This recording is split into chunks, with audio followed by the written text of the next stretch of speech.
नमस्कार साथियों। सिंह राशि वाले और सिंह लग्न वाले ये वीडियो को ध्यान से देखें, क्योंकि आपका जो लग्नेश है, सिंह राशि का जो स्वामी है सूर्य, वो 13 अप्रैल को उच्च हो चुके हैं। यानी कि मीन राशि से वो मेष राशि में उनका गोचर हो चुका है। और सूर्य जो है आपके उस सर्वस्व हैं। सिंह लग्न और सिंह राशि वालों का जो सर्वस्व, जो सबसे बड़ा जो की प्लेनेट होता है वो सूर्य होता है। और सूर्य 12 अप्रैल तक मीन राशि में थे, राहु के साथ थे, ग्रहण योग में थे। जब भी सूर्य देव या चंद्र राहु के साथ युति वाला संबंध बनाते हैं तो ग्रहण होता है। तो सूर्य ग्रहण से पीड़ित थे। लग्नेश होकर के ग्रहण में पीड़ित होना काफी खराब स्थिति बनती है, क्योंकि किसी भी काम को होने के लिए, जीवन का कोई भी काम हो उसको होने के लिए लग्नेश का बलवान होना जरूरी है। लग्न कुंडली, नवमांश कुंडली, चंद्र कुंडली और साथ ही साथ गोचर कुंडली में भी। तो गोचर में अभी आपके जो लग्नेश थे पिछले 1 महीने से बहुत बुरी परिस्थिति में थे, क्योंकि वो अष्टम भाव में राहु के साथ युति बनाए हुए थे और वो खुद ही ग्रहण से पीड़ित थे। अब क्या हो गया, कल 13 अप्रैल को जो सूर्य देव हैं वो आपके चले गए नवम भाव में, उच्च हो गए। नवम भाव जो होता है मित्रों वो त्रिकोण का होता है। तो त्रिकोण में सूर्य और बृहस्पति का संयोग बना, यानी कि युति संबंध बना। हालांकि बृहस्पति आगे चले जाएंगे अभी 28 अप्रैल को फिर से वृषभ राशि में, लेकिन सूर्य जब 1 महीने तक, अगली संक्रांति तक, 14 मई तक आपके नवम भाव में रहेंगे, उच्च होकर के रहेंगे। और इसका आपको क्या क्या फल मिलेगा। और जो गोचर में, जैसे कि मंगल का गोचर हो रहा है, बृहस्पति का हो रहा है, शुक्र का हो रहा है, इस महीने में 4 महत्वपूर्ण गोचर हैं। सूर्य का गोचर 13 अप्रैल को, मंगल का गोचर 26 अप्रैल को, शुक्र का गोचर 23 अप्रैल को और बृहस्पति का गोचर 28 अप्रैल को होने जा रहा है। गोचर का मतलब यह होता है कि प्लैनेट एक राशि से दूसरी राशि में स्वतः चले जाते हैं। सभी प्लैनेट का अपना जो रोटेशन और रिवॉल्यूशन होता है, उसी के क्रम में उनकी राशियां बनी हुई हैं, एक राशि से दूसरी राशि में जाते हैं। अभी की जो परिस्थिति है इसमें आपका जो है सिंह राशि है, और सिंह राशि वालों का जो स्वभाव होता है, जैसा कि नाम है, सिंह उग्र स्वभाव के होते हैं।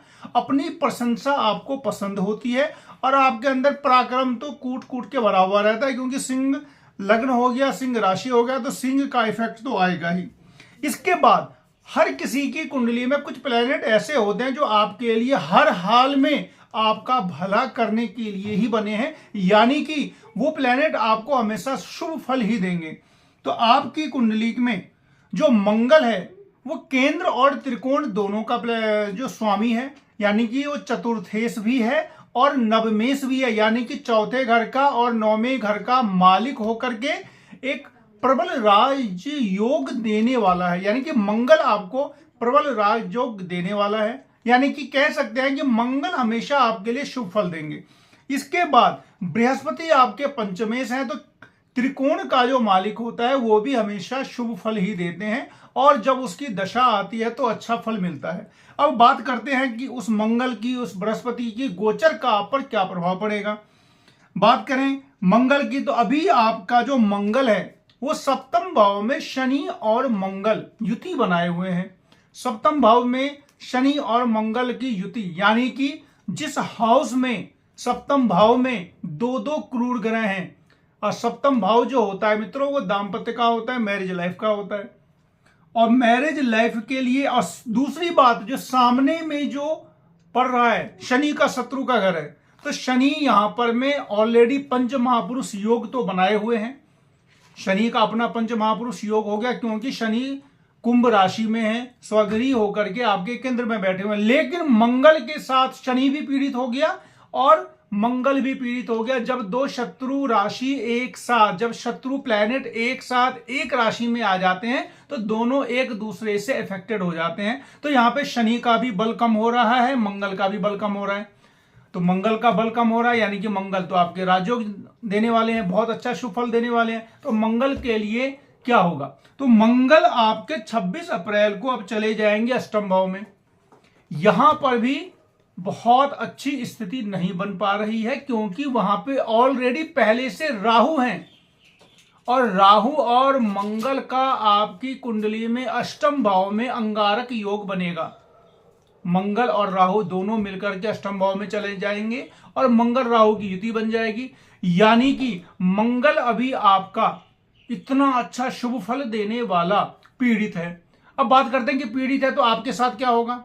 मित्रों, यही मंगल अगर आपको अशुभ फल देने वाला होता, अगर यही मंगल आपका द्वादशेश होता, अष्टमेश होता, किसी भी ऐसे घर का मालिक होता जिससे कि अशुभ फल ज्यादा मिलते हैं, तो ज्यादा चिंता की बात थी। लेकिन चूंकि मंगल आपके लिए हमेशा शुभ फल देने वाला है, तो चूंकि पीड़ित है तो बहुत ज्यादा पीड़ा तो नहीं देगा, लेकिन कंपैरेटिवली मंगल अगर जब तक इस स्थिति में रहेंगे तब तक आपको बहुत बड़ा शुभ फल भी नहीं देंगे।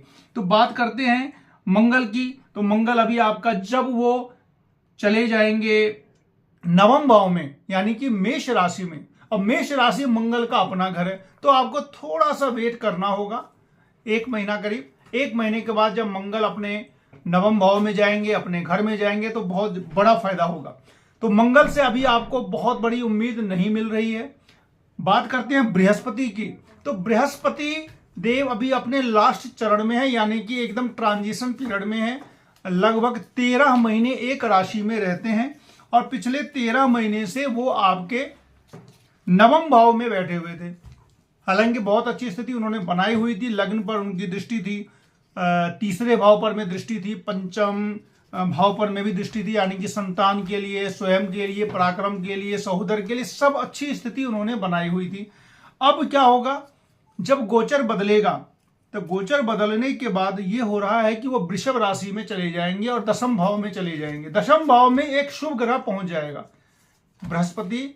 दशम भाव यानी कि रिजल्ट का घर, रिजल्ट के घर में, नौकरी के घर में, आजीविका के घर में पहुंचने के बाद उनकी पंचम दृष्टि जो पड़ेगी वो धन भाव पर भी पड़ेगी और चौथे भाव में पड़ेगी। यानी कि इसमें बृहस्पति पूरे 13 महीने तक धन संपदा प्राप्ति का योग बनाएंगे। यानी कि मई से मान लीजिए आप 28-29 अप्रैल तक को गोचर होगा, उसके बाद लगभग अंश बली होने में भी 1 महीना लग जाता है। तो 15 मई के बाद से बृहस्पति आपके इतने बलवान हो जाएंगे कि उससे आपको छठे भाव पर में दृष्टि होना बृहस्पति की बहुत अच्छी बात है, क्योंकि शत्रु, कर्जा, बीमारी तीनों का शमन हो जाएगा। बृहस्पति की जिस भाव पर में दृष्टि पड़े उस भाव का कल्याण हो जाता है, अच्छा हो जाता है, शुभ स्थिति बनती है। तो छठे भाव में जब बृहस्पति की आपकी दृष्टि पड़ेगी तो काफी लाभ मिलेगा। मित्रों, क्या होता है कि सारे 9 प्लैनेट है, 9 प्लैनेट में से कोई प्लैनेट आपके लिए किसी समय शुभ होता है, कोई प्लैनेट किसी समय अशुभ होता है, कोई प्रतिकूल फल देता है, कोई अनुकूल फल देता है। उसके बाद आपकी लग्न कुंडली के अंदर क्या पोजीशन है ये भी देखी जाती है, आपकी नवमांश में क्या पोजीशन है ये भी देखी जाती है। लेकिन अगर लग्न और नवमांश हम नहीं भी देख रहे हैं, केवल गोचर की भी बात करें, तो भी बृहस्पति शुभ फल देने वाले हैं, और मंगल भी अभी आपका 1 महीना के बाद, यानी कि मई के बाद काफी अच्छी स्थिति में आ जाएंगे। अभी वर्तमान में मंगल राहु की जो युति बनेगी, अंगारक दोष बनेगा, इससे आपको सावधान रहना, क्या करना होगा वो भी मैं अभी आपको बतलाता हूं। 30 अप्रैल को एक युति बन रही है, यानी कि बृहस्पति और सूर्य 30 अप्रैल तक, 28, 29, 30 अप्रैल, कभी 28 तारीख को कहीं पे गोचर दिखलाया गया, कहीं 29 को, तो 28 या 29 को बृहस्पति का गोचर दिखलाया गया है वृषभ राशि में। अब क्या है, 13 अप्रैल को सूर्य चले गए आपके मेष राशि में, ऑलरेडी बृहस्पति वहां पर में बैठे हुए हैं। तो क्या हो गया, सूर्य और बृहस्पति केंद्र और त्रिकोण के स्वामी होकर के त्रिकोण में बैठे हैं, यानी कि लग्नेश और पंचमेश की युति बनी है। तो ये चीज एक आपके हक में हो सकता है, यानी कि सूर्य देव आपका अचानक, अकस्मात किसी न किसी प्रकार का कोई रुका हुआ जो काम था, जिस काम के लिए आपने प्रयास किया था, उसके लिए आपको निश्चित रूप से सफलता मिलेगी, क्योंकि सूर्य और बृहस्पति की युति बनेगी नवम भाव में। हालांकि बहुत कम दिनों के लिए बन रही है, लेकिन इतने कम दिनों में ही आपको पूरा फायदा वो दे करके चले जाएंगे। अभी आपको करना यह है कि मंगल आपका काफी बिगड़ा हुआ है। मंगल सबके लिए ही समस्यादायक है, क्योंकि अभी शनि मंगल की युति है, बाद में मंगल राहु की युति बनेगी। तो अभी आपको हनुमान जी की आराधना करनी है, हनुमान चालीसा पाठ करना है, और सुंदरकांड पाठ भी कर सकते हैं। और भी बहुत सारे पूजा पाठ होती हैं जो टिपिकल कुंडली देखने के बाद बतलाई जा सकती है। और इस तरीके से अभी आपका जो बृहस्पति जब गोचर में जाएंगे वृषभ राशि में, उसके बाद से पूरा 13 महीना आपको इसको यूटिलाइज करना है। और प्लैनेट जो होते हैं वो तो महीना 1.5 महीना पे चेंज होते हैं। बृहस्पति 13 महीने के लिए एक राशि में रहते हैं। शनिदेव ऑलरेडी आपका पंच महापुरुष योग बनाए हुए हैं। बृहस्पति चले जाएंगे 10वें भाव में। राहु 8वें भाव में तो है, लेकिन वो मित्र की सम राशि में है और स्त्री राशि में है, तो बहुत ज्यादा नेगेटिव इंपैक्ट नहीं देगा। सूर्य भगवान को नित्य आप अर्घ देते रहें, हनुमान चालीसा पाठ करते रहें।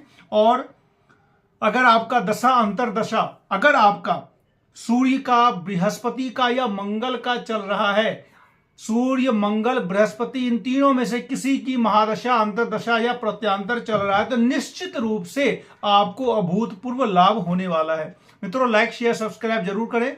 मिलते हैं फिर नेक्स्ट वीडियो में, तब तक के लिए नमस्कार।